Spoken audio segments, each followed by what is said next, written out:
Hello tout le monde, j'espère que vous allez bien. Je vous retrouve aujourd'hui pour une nouvelle vidéo qui fait un peu suite à la dernière vidéo de dégustation à Paris où je teste les pâtisseries du chef Geoffrey Kahn. Si jamais vous ne l'avez pas vu, eh bien je vous remets le lien de la vidéo dans la description de celle-ci. Suite à cette vidéo, vous êtes super nombreux à m'avoir demandé d'essayer de reproduire la fameuse tarte exotique. Donc voilà, c'est parti, on va essayer de la refaire. Alors forcément, je pense qu'elle ne sera pas identique, du moins dans la forme, aussi un peu dans le goût et les textures forcément. Mais je vais essayer de m'y rapprocher au plus proche et puis on verra bien ce que ça donne. Donc n'hésitez pas à tester. De toute façon, si vous voyez cette vidéo, c'est que je suis satisfaite du résultat et que je la trouve très bonne et que je valide la recette tout simplement. Donc voilà, n'hésitez pas à tester. Dites-moi ce que vous en avez pensé dans les commentaires si jamais vous reproduisez la recette.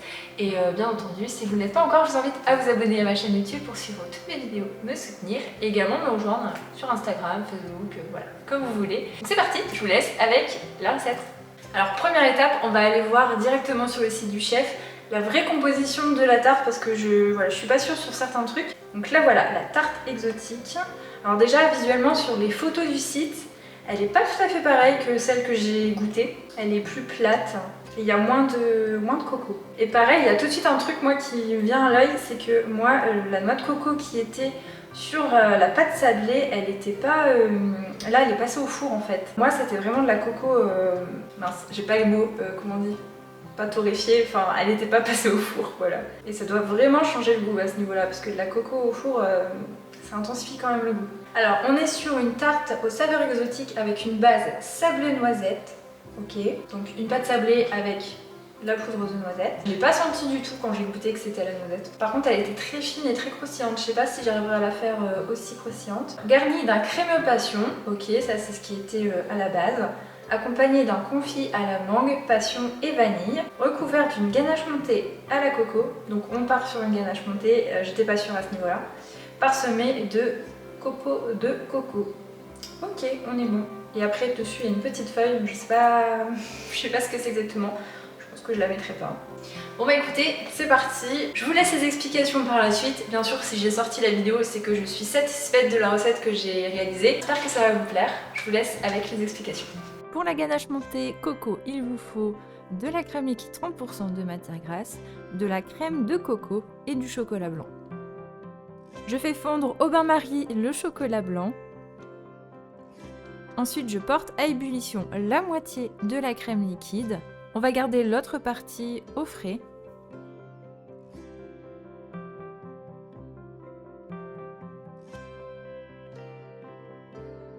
Et j'y ajoute la crème de coco. Je mélange bien et je porte le tout à ébullition.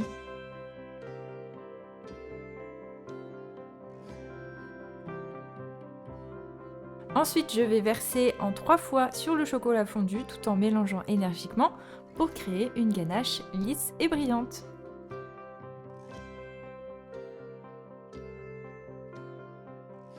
Vous voyez au centre que la ganache commence à se former. Et quand j'obtiens un résultat uniforme, je rajoute l'autre partie de crème.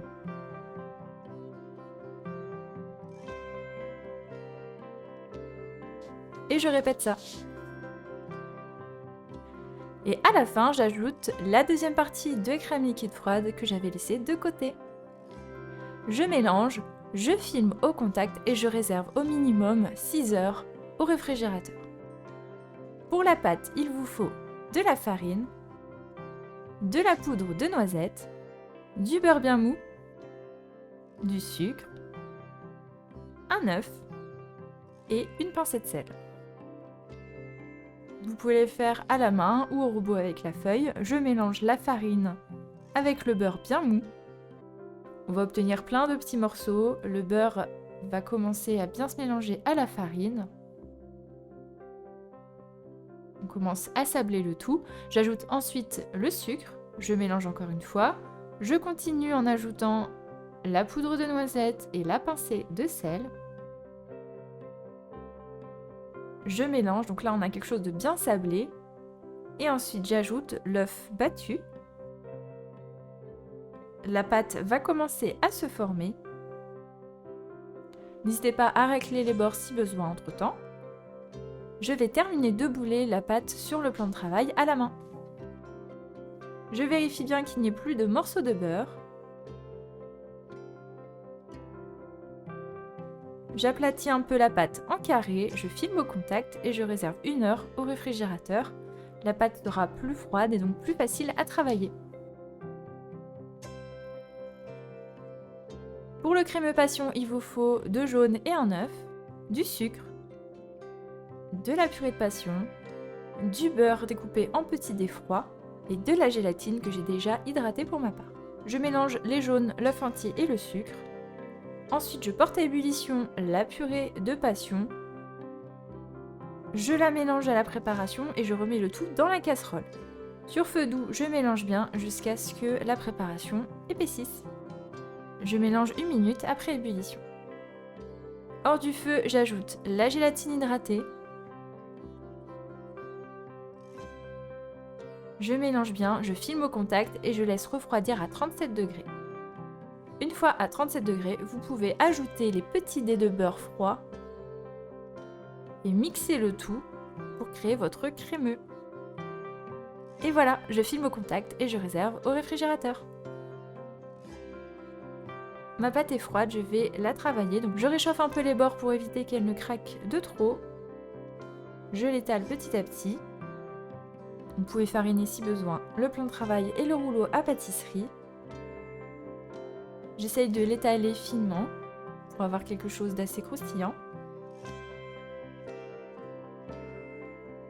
Et ensuite, j'ai utilisé des cercles à tartelettes d'environ 7 à 8 cm de diamètre. Donc avec une pâte sablée, c'est un peu plus compliqué de découper la pâte en une fois pour faire le cerclage. Donc je découpe une bande pour le bord et ensuite le cercle qui servira de base à la tartelette. Donc je beurre bien les moules, attention à ce qu'il n'y ait pas de gros morceaux de beurre, sinon votre pâte va glisser dessus à la cuisson.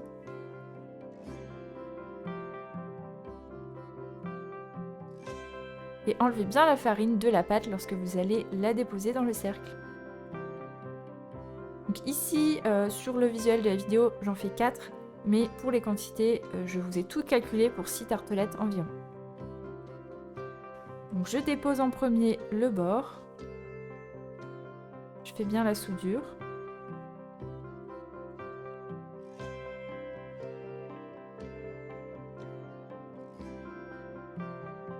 J'enlève le surplus de pâte, je lisse bien.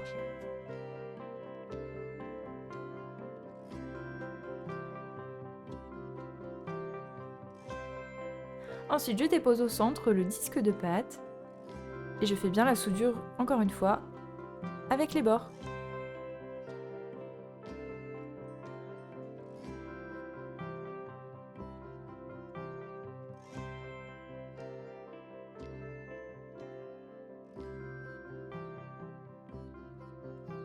Et voilà, vous avez des jolis fonds de tarte avec un bel angle droit. Je les réserve quelques minutes au frais pour qu'ils puissent bien garder leur forme à la cuisson. Et avant d'enfourner, je vais déposer au centre du papier cuisson avec des billes d'argile. Et également des haricots blancs. Ça va permettre de faire du poids et éviter à la pâte de gonfler au centre.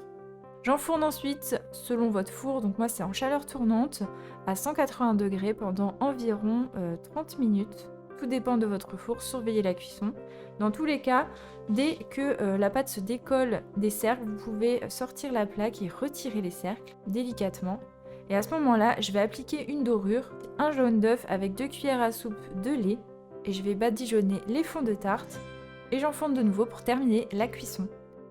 Donc pour ma part, pour que la coco râpée colle, eh bien j'ai juste appliqué un petit peu de nappage neutre sur les bords, puisque ça n'apporte pas de goût. J'ai ensuite trempé les bords des fonds de tarte dans la coco râpée et voilà. Pour le confit mangue passion, il vous faut encore une fois de la purée de passion, des petits dés de mangue, du sucre et de la pectine. C'est super simple, je verse dans une casserole la passion et les dés de mangue et je vais délicatement les faire cuire donc à feu doux pour que les morceaux de mangue soient fondants. Vous pouvez également ajouter dans le sucre la pectine. Donc une fois que les mangues sont bien fondantes et que j'arrive à ébullition, vous pouvez ajouter le sucre et la pectine et mélanger pendant 1 minute à ébullition. Là vous obtenez un bon confit. je réserve de côté. Je laisse refroidir complètement. Je récupère mon crémeux à la passion qui normalement aura un petit peu solidifié. Et bien vous retravaillez bien au fouet pour le détendre. Je le mets en poche à douille et je vais pouvoir commencer à garnir mes fonds de tarte. Donc je mets du crémeux passion, je laisse un petit trou au centre pour ajouter le confit.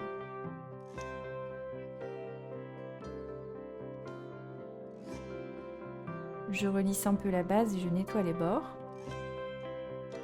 Et je fais de même avec les autres fonds de tarte.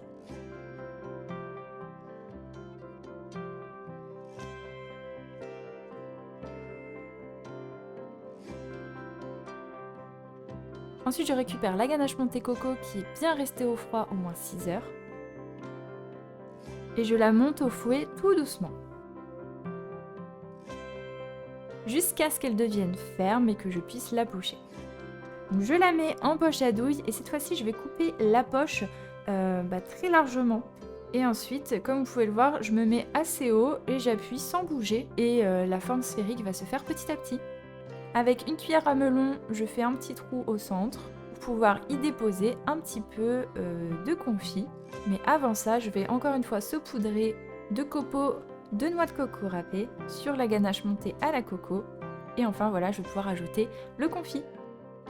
Et voilà, c'est terminé. Donc à partir de ce moment-là, je les garde bien au frais pour que la crème puisse bien prendre et figer. Et bien, verdict, c'était vraiment très bon. Je suis très contente de la recette. J'ai retrouvé vraiment cette fraîcheur de l'association coco, passion, mangue que j'adore. Alors forcément, elle n'est pas identique à 100%, mais on retrouve très bien l'idée. Donc n'hésitez pas à tester. J'espère que la recette va vous plaire. Donnez-moi vos avis dans les commentaires. Et si vous ne l'êtes pas encore, je vous invite à vous abonner à ma chaîne pour suivre toutes mes vidéos et me soutenir. Et je vous dis à très bientôt pour de nouvelles vidéos.